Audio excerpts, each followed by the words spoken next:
There, There we go. Now you are. welcome, Abby. Are you here? Yeah. Okay.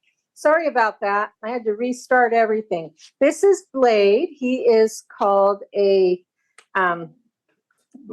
tuxedo, and a tuxedo is when they have like white markings. He looks like he's wearing a light caramel tuxedo, and he has a white shirt on and gloves.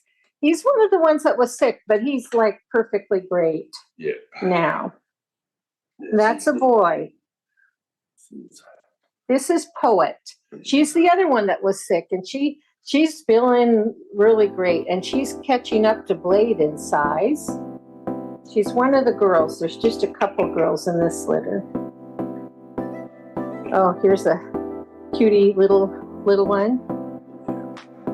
Green. Green is Gaines, little boy. Yeah, look at his tail going. Now he stopped. Okay, oh, there it goes. All right, who's next, Roy? Gold. Gold is The biggest. Getty. This is a girl. She's got white gloves, white shirt on, and she's a red tuxedo.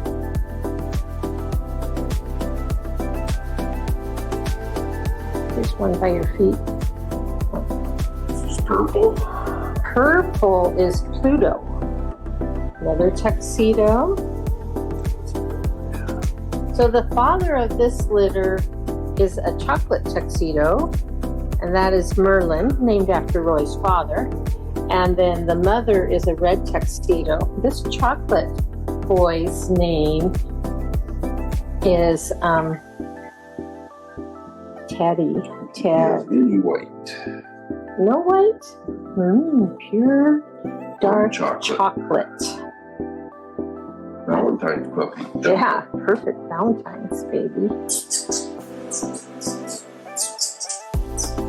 They're like, come and get us. Lime.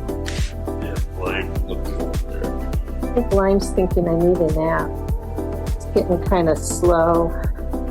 These puppies will be sleeping 19 to 20 hours still. Lime. Here's Lime. Lime's name is Lucretius. I did not name these puppies. My daughter and granddaughter did. And Olive. Olive. Okay. And Olive is Otto. Another tuxedo boy. This is their porta potty. It's a lid to a Rubbermaid container. We put wood pellets like for a wood stove or a barn. And over the top, oh, maybe we'll get a demonstration here. Over the top is shelving, like you might put in your closet to organize it. Laura Lee is trying to join us. Huh? Laura Lee is trying to join us. Oh, I don't see her yet. And so they use that. We start training them at 3.5 weeks. And they learn to use it. And then we have a doggy door that's open, so they go outside to a bigger area, and they're doing pretty good. These two puppies that were sick would only go to the bathroom on that. They didn't have a doggy door because we wanted to keep them nice and warm. Okay, we're going to go back in. I can turn this around again. There we go. And we're going to talk about some important things.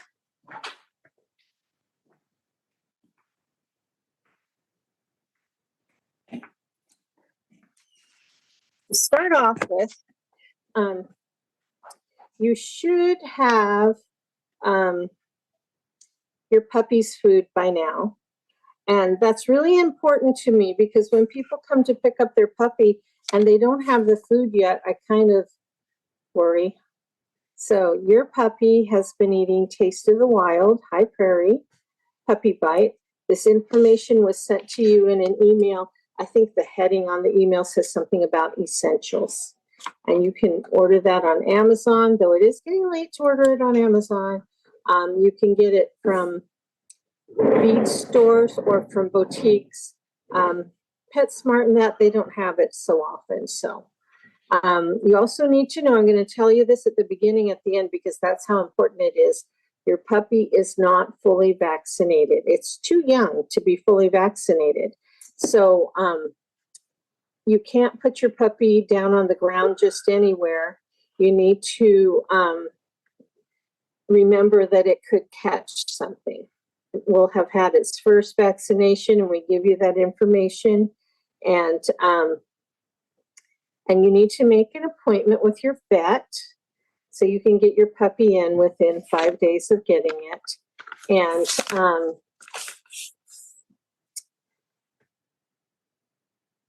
I'm having a crazy night here, so I'm having a hard time thinking. And but it's really important to take your dog out everywhere because their brains are like little sponges. And so taking them out is really good. Even though they're not fully vaccinated, you can carry them everywhere. So you need to remember that. You need to remember to get an appointment and to get their food. Okay, Roy, can you talk about how you've been feeding them? We've been feeding them at 6 in the morning and at noon and at 5 in the afternoon. And we put down the food for about 15, 20 minutes and pick it back up. I would start with half a cup or so, and if they eat it all, you can increase it a little bit. After that, sometimes they'll eat more at a meal than another time, but that's what's been working. And it's important for the evening one not to get late so that they will have done all their business when you wake them up and let them go potty. About 10:30 is when I usually do that. And they're usually all asleep by then, but you wake them up and usually the first thing they do is run around and go to the bathroom, and then they're ready to go in the crate.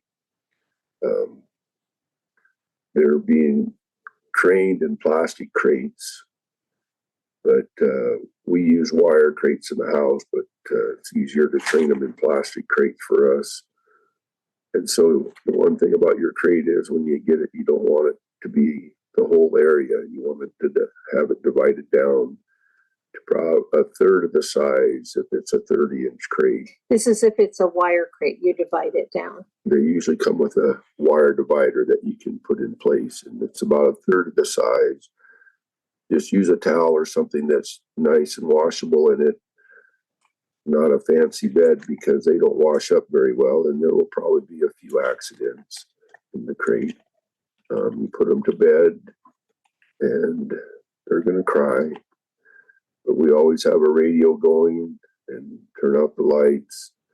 If you're having it in your bedroom by you, which you can do, you don't want to talk to them. You can put your hand down by it, let them know you're there, but you don't want to talk to them because that encourages them to continue to make noise. And once they go to sleep, in the middle of the night, if they wake up and make enough noise that you're sure they need to go to the bathroom, you can take them out without giving them any attention.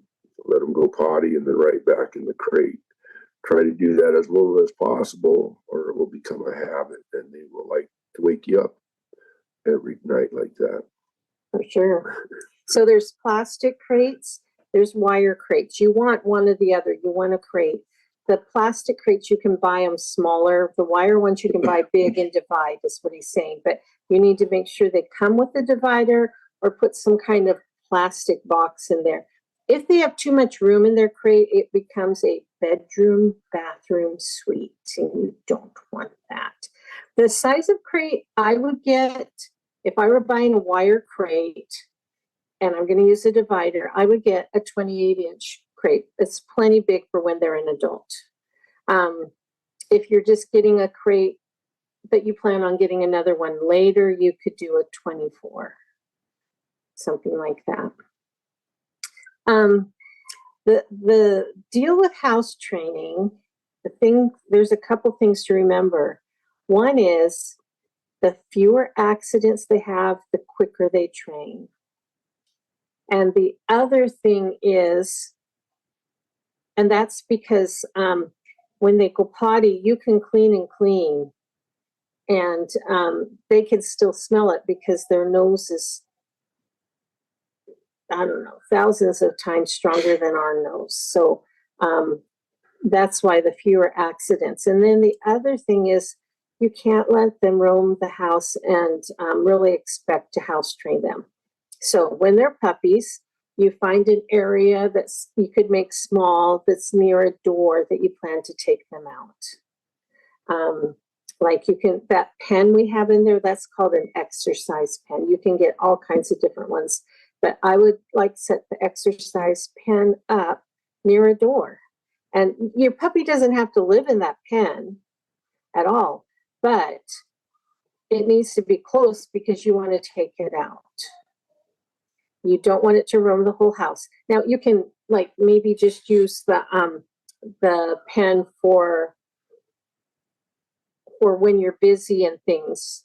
But when you're like in the living room and watching TV, you could take the puppy in the living room or in your office or whatever. Also, taking your puppy out every hour the first 2 days is so helpful. It sounds like a lot.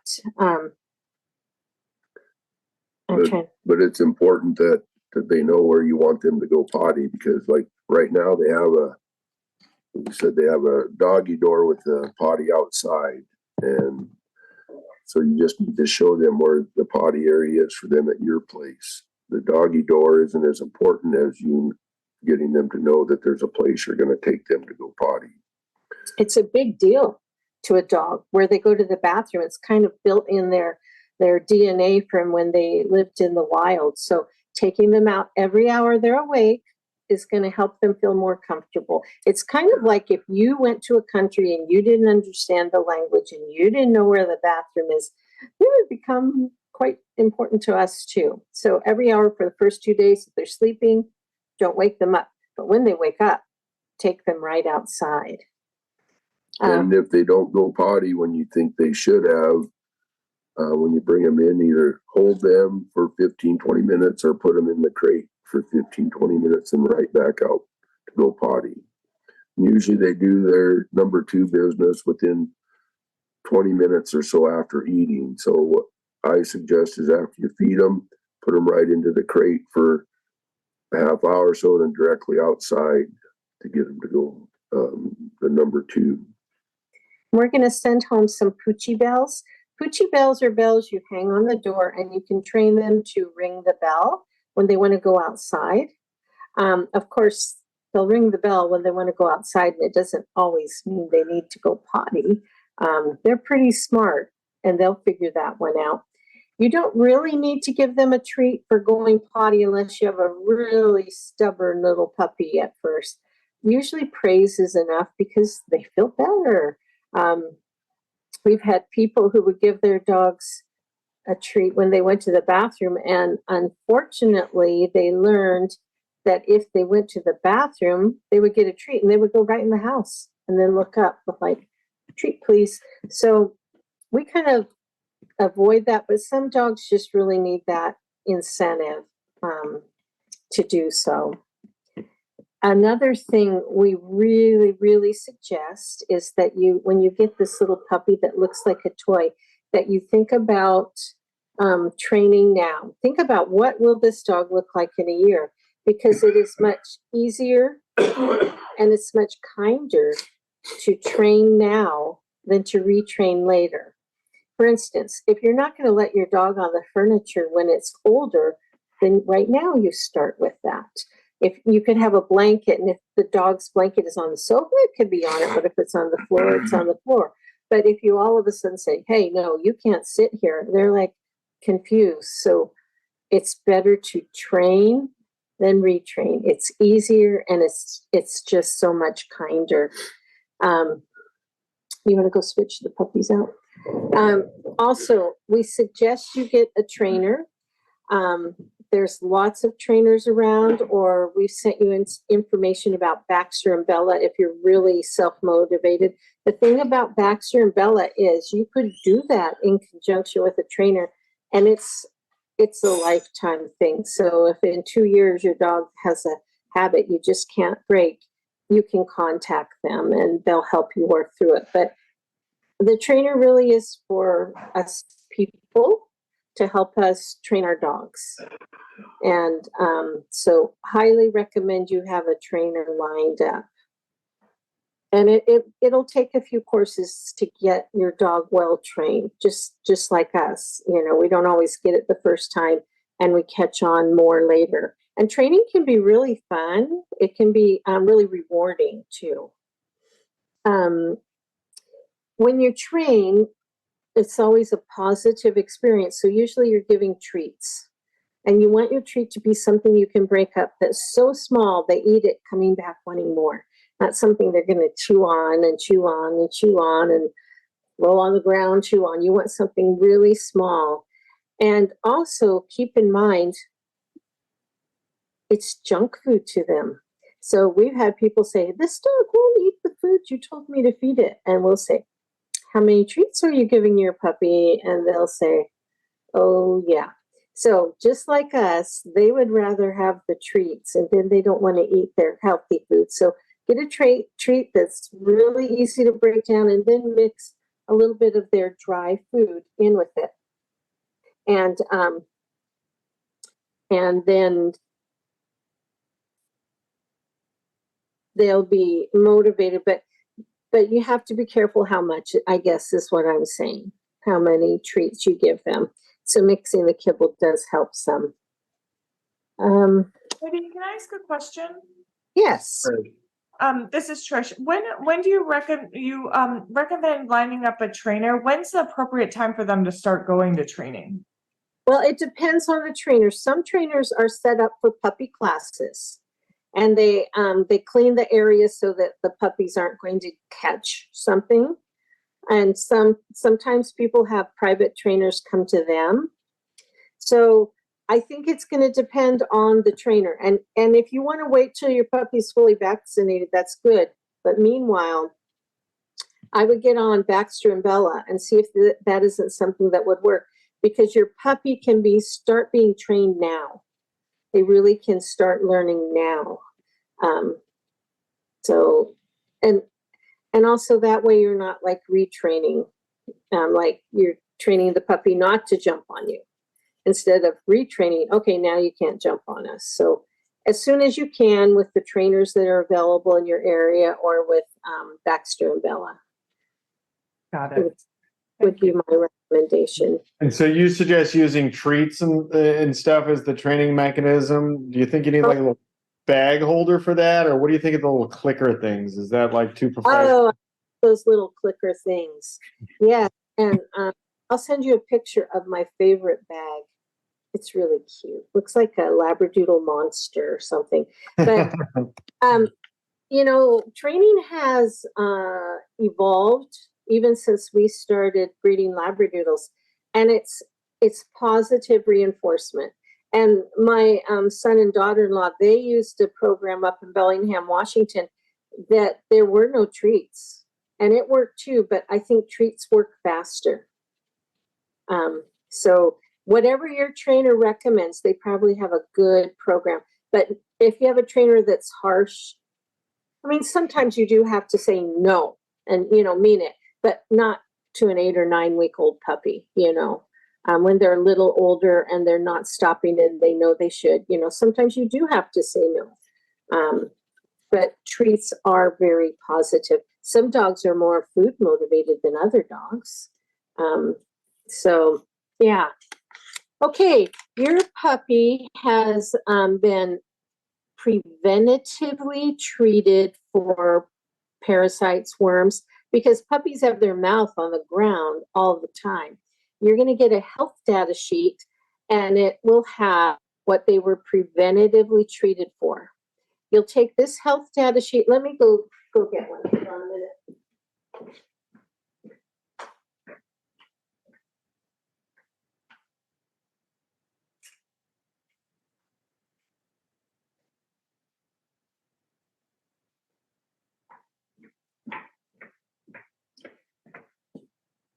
Sorry about that. So each puppy comes with a puppy pack, and it has like a leash and a collar and a little bit of food and toys and things. And then each puppy comes with a folder. And on the back, we're there in case you forget what we look like. And this side, this is the puppy's health data. The first part has their name, their microchip number, and their date of birth. This part talks about what we have preventatively treated them for and when. The next part talks about vaccinations. So we give the puppies, when they're young puppies, 2 shots, and they're called Neopar. The worst disease that kills puppies is the parvovirus. And so we give a Neopar twice, and we do that here at home, but it only lasts 2 weeks. So it doesn't count towards anything. Next, we take them and they get a DHPP, and that covers 4 different diseases. And that is done. This is an older puppy, so it shows 2. That is done at the vet. So we also include the vet's vaccination record with your puppy. And then it talks about your puppy had a microchip and a health exam. There's little Blue's puppies. Roy walked out of the room. The other side is helpful information. Like this is all the notes about the first day. Kind of a suggested schedule. Separation anxiety became a real problem during COVID because people stayed home more. So once again, train your dog that it can be home alone instead of retraining it. Retraining those COVID puppies when people hadn't taught the dog it could be alone was really not a kind thing. It would have been better if they had trained him. This is just another letter. This is a guide. Your puppy has hair versus fur, and it will need to be groomed. So this is a guide put out by the organization we register our puppies with.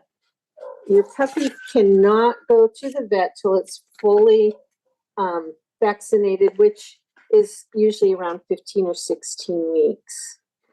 The first time your puppy goes to the vet, we suggest you take it for a Vet bath. or groomer? You mean groomer, right? Sorry, I mean a groomer. Yeah. The first time you take your puppy to the groomer, I would suggest that you take it for a shampoo and a nail trim, and then a few weeks later, take it to get groomed. Your puppy can go to the vet as soon as you get it. Thank you for clarifying that, Ryan. Okay, we're going to take a break now, and we're going to go in and look at Little Blue's puppies. Turn this around. What? Yeah, I hope it goes smoother. We actually haven't had this unsmooth of a time ever, and I sure apologize. What is that thing? That stool? They are so curious. Okay, 9 little red nuggets here.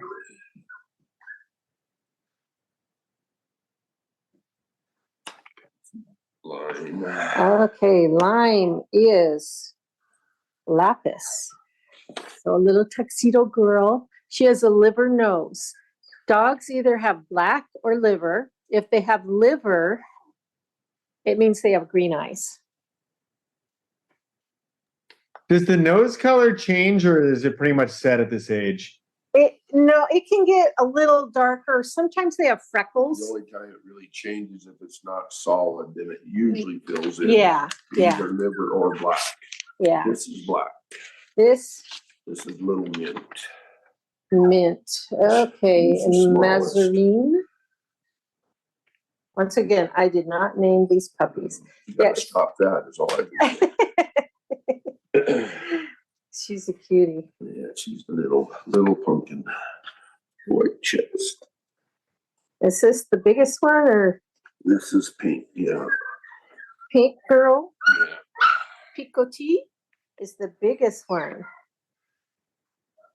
Solid red, I think. Yeah. Almost white on the bottom of the foot.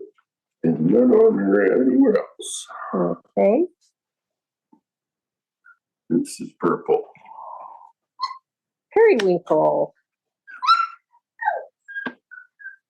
I remember. Liver nose again. Yeah, liver nose. So when they have green eyes, it's kind of like human eyes. Like when they look at you, they can see you. I don't think you can see that in this picture, but it's like they're looking into your soul. The smallest one is red. Primate eyes.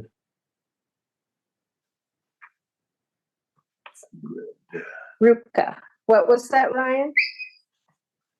My brother's dog, he says they're like primate eyes. They look kind of human, just staring back Yeah, at you. exactly.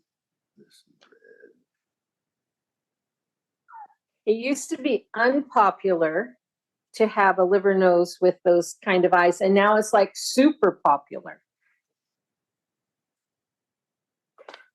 Okay, we haven't seen yellow, blue, orange, and olive. This is yellow. So this is you, yellow girl.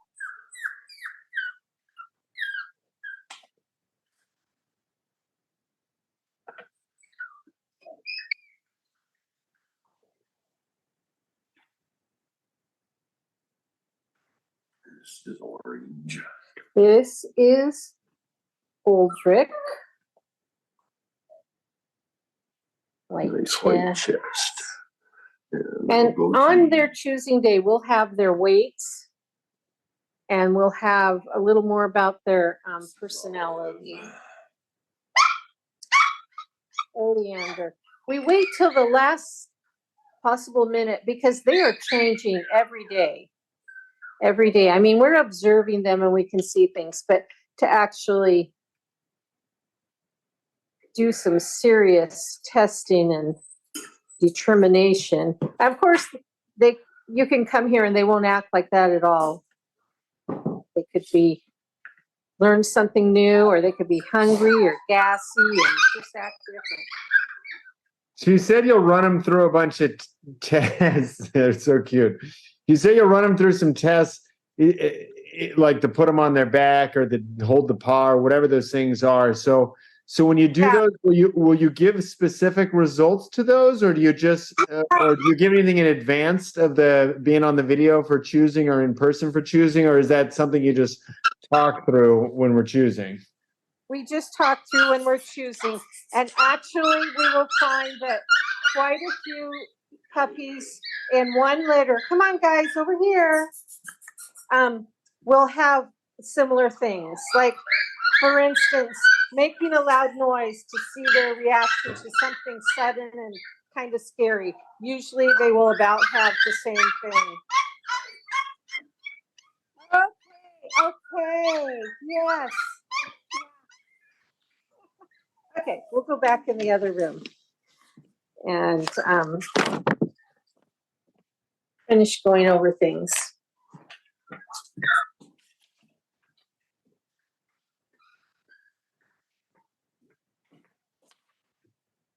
Okay. We talked about the vaccinations. They're each microchipped, and that information is in your folder. And Tiffany will register the puppy to you once we know who it is within a couple days, and she sends you an email.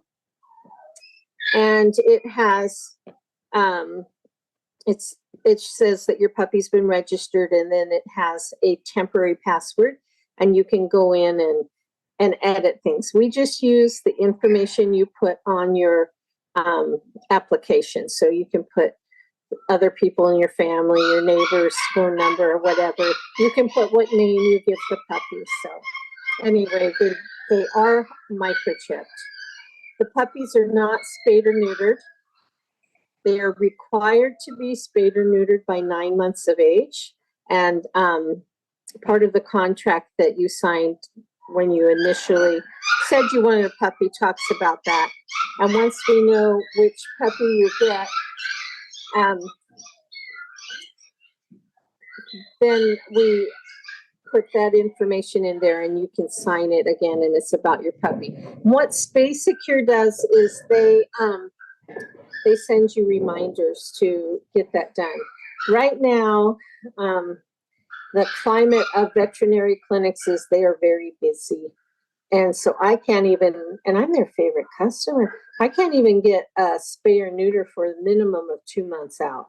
They're just so busy. So you will want to schedule that as soon as you can when you talk to your vet. If your vet says, well, I don't want to do it at 9 months, I'll do it at 12 months or 18 months. You're under contract for 9 months. And how we came up with that is we asked 3 vets, what would be a reasonable time to spay or neuter a pet? And they said 9 months. That was their suggestion. So that is how we came up with 9 months. I talked about the typical daily schedule that was in here. There's also an offer for 30 days free insurance, and that comes from Trupanion. And that will be in your folder, and I think you've also gotten an email from it. We do not know about it, sorry. We do not know that Trupanion is the best dog health insurance out there. We have no idea, but we do know they are the company that gives you 30 days free. But there's a catch. You have to say the day you sign up is the day you got your puppy. Otherwise, they have loopholes and they don't cover this or that. And it has to be before a vet visit. Yeah, before a vet visit. So anyway, that's something that's offered. Then we've been giving the puppies a supplement made by New Vet, and it's been in granular form. The reason we give it to the puppies and the dogs is that it just helps them have a healthier immune system. Their coat looks great. If they get hurt or sick, they just pop back so much better. So now they're older kids, they can get wafers.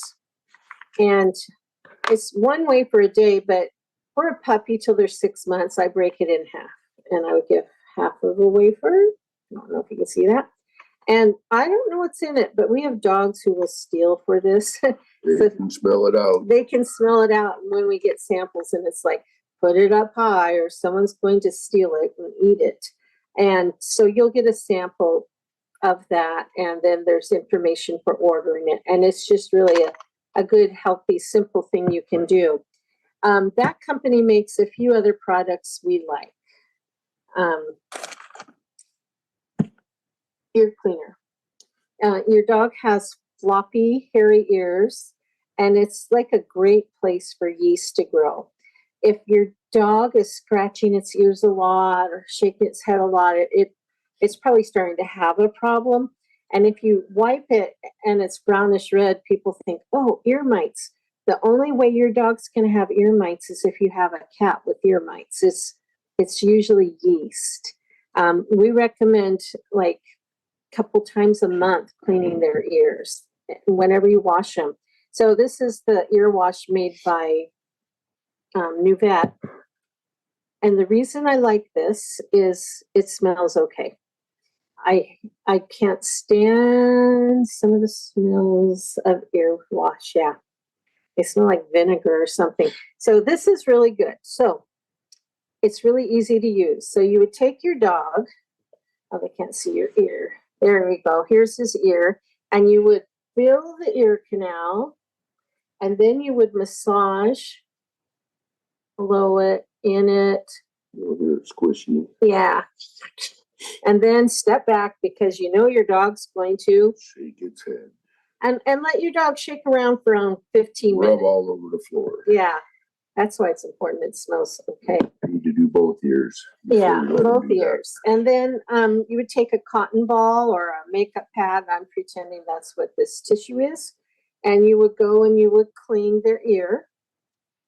You could use a Q-tip, but only on this outer part because you don't want to be shoving stuff down. And if you say, wow, that's quite a bit of stuff, go ahead and do it again the next day and the next day. And as it gets less, you can back off. And what happens is it starts breaking up, and it can actually have more debris a couple days later than the first time you did it. If your dog still seems really bothered by their ears, you probably should take them in. they have a few different treatments they can do. But I would say the only big health issue we have is keeping our dog's ears clean. Maintenance. Maintenance. Not health. It's Yeah. not a health issue. It's a maintenance health issue, is to keep their ears clean and, Just like being groomed, it's a maintenance. yeah. You can pluck. How often? I'm sorry. How often again did you say to do that? Was it a couple times a month? Yeah. Yeah. Okay. Thank you. And if it's, like I say, if it is real bad and red looking and they shake their head more, you might have to do it once a week. And sometimes if it's the worst I've had to do is do it for 3 days in a row or so, and then back off to every other day as it clears up, and then once a week, and then back to the normal maintenance of every other week. And most dogs, once you get it cleared up, whether it's by you clearing it up or the vet, they stay clear for quite a while. They might have one reoccur because it's like the structure of their ear. Their ears can be plucked. Your vet can do that. Your groomer can do that. That just allows more air, but you don't want all the hair gone because the hair actually helps keep dirt and dust out too. So that is the thing about the ears. Another thing that I'm a little particular about the smell is shampoo. And people say, what kind of shampoo should you use for your puppy? And I think you have to like the smell of it because you're always going to be hugging that puppy and you want it to smell good. So I really like New Vets. It's actually puppy and kitten. But whatever shampoo you decide to get, what you should do is drink a bottle of water, one of them with the pop top thing. You know what I'm talking about. I can't even open this right now. I can't do anything today. And so fill it up like 2/3 full with water and then gently add the shampoo you've chosen and shake gently. The reason is this shampoo is super thick. Most shampoos, they're thick. And if you don't get it all rinsed, it sits on the puppy's very delicate skin and it can become itchy and all kinds of things. Or if you use the diluted shampoo, you can get the puppy clean. And let's say the puppy's really dirty, then wash it twice. It's just so much easier to rinse it out. You can use conditioner or not on your puppies. It makes them smell good, but you don't really need it with the shampoo. Then there's a brush we're going to send home in your puppy pack. We've tried a few, and we like this brush. Why do we like it, Lloyd? Because it has You can see it's a really used brush, too. This is the slicker side, but this side with the little bend to it is the side you use the most, because this side you'll just go over top of the mats. And so you don't start and make long strokes. You got to start at the bottom and then get through and grab a little more hair each time till you can do long strokes. And then you take a comb and you Dog comb. comb it. This is get at the pet store. And so then you can comb and where it stops, then you need to brush there a little bit more. And the puppies, about 4 or 5 months old, their puppy coat is coming out. And you can brush every day and it is going to be matted. So that's when they're going to have to be groomed. And you usually get what they call a puppy cut. It's usually about 3/4 of an inch or so. Then after that, you can let the hair grow out as long as you want it to. But the longer it gets is the more brushing you're going to have to do. Ours, we keep 3/4 to an inch, 1.5 inches. We take them outside a lot, let them play in the fields, and it's just easiest for us to maintain them. But people that like them 4 or 5 inches long, which is all nice, it just takes more maintenance on brushing. So it's important. Probably talked about always handling them and everything when they're small, so they're used to that. Yeah, so like we're saying, at least brush your dog once a week when they're brand new puppies, if not longer. It's really just getting the habit. Play with their paws, their nose, their ears, their tail. It's really about the habit. A couple other things to have on hand are some little blunt nose scissors. I like them to be a little bit curved if possible, because you're going to need to trim around their eyes and around their bottom area to keep Klingons from In happening between in their between groomings. groomings. And this is just nice and safe with the little blunt noses. So a dog, a Labradoodle is usually groomed between every 8 and 12 weeks. People who want their dog to always look the same and maybe they don't want to have to wash it very often, they have their dogs groomed every 4 weeks. But that's not most people. Most people, it's every 8 to 12 weeks. Also, if you want to take care of the nails, especially as a puppy, I like the little scissor ones that are rounded. These are for puppies and up to almost a year old on the minis. You can use these. But even to get the bigger adult ones, I always get them rounded. They have another style that's like a guillotine that slices up and down, but that likes to shatter the nail back towards the nail bed. So I always get these to have on hand to keep the sharp nails down. When they start catching on your clothes, you'll know. Until they're walking, like they're fully vaccinated and they can walk on cement and stuff, their nails are trimmed like every 2 weeks. Once they start walking on cement, it's not as often. If you don't like to trim nails, you can have your vet's office or your groomer do it. Another thing that would be nice to have, this is not from New Vet, this is called Granny's Bitter Apple. So if a dog starts chewing on the corner of a table or the leg of a sofa, or even the sofa, you can spray it with this. We have not seen this stain fabric or anything. Tells you to be careful. We haven't experienced Yeah, we it. haven't experienced that. But anyway, it deters chewing. So we really recommend having this. People ask, how often should I bathe my puppy? When it's dirty, once a week is probably plenty enough. You don't want too often or their skin gets dry, but maybe it's just their feet or their belly that got all muddy, and you can just bathe that part. When we bathe our puppies, we always blow dry them, and it's for 2 reasons. One is it helps separate the hair, so they're not as likely to mat, and the other is it makes them look really cute and fluffy. So you can use a regular blow dryer, or you can get a commercial dog dryer. They're pretty readily available. Walking your dog. So your dog won't be able to go walking down the road till it's had all of its vaccinations. And until then, you can walk down the road carrying the puppy, or you can get a little stroller, you know. Once it's old enough that it can go walking down the road, the rule of thumb is they can walk 10 minutes for every 2 months of life. So your puppy will be around 4 months old when it's had all its vaccinations. So if you had taught it how to walk on a leash, it could take a 20-minute walk. You can walk it around your house and your yard. Yeah, you can do that. Your yard and your house on a leash. And you could, once it's walking down the road, you could walk it twice a day.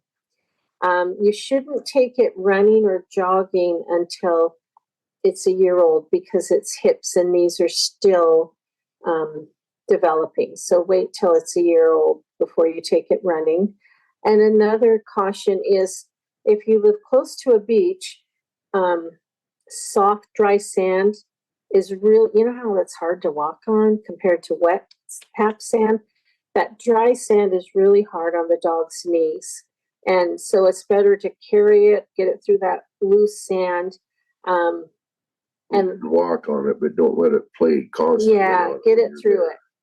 The hard packed sand is really great for them to play on. So just a thought from other experiences we have had. Okay. Any questions that we could answer? I think I'm good, Trish. I don't think so. Okay, Abby? I'm good. Okay. All right. Well, you'll be getting this recording such as it is tonight, and it'll probably get to you tomorrow. Tiffany will have a link and send that out to you, and then I know Ryan is choosing remotely. Ryan and Tricia. Abby, is your family coming to choose their puppy? Yeah. Great. That's great. Okay. Well then, we'll say see you later this week. Thank you for all the Awesome. great information. Super helpful. Yeah. And Roy, you were a really good boy when she was cleaning your ears. Out of He practice. doesn't bite anymore. Hopefully his house broken. Yeah, your house broken. Okay. Thanks for joining us. Thank you. Bye-bye. Bye-bye. Bye. Bye.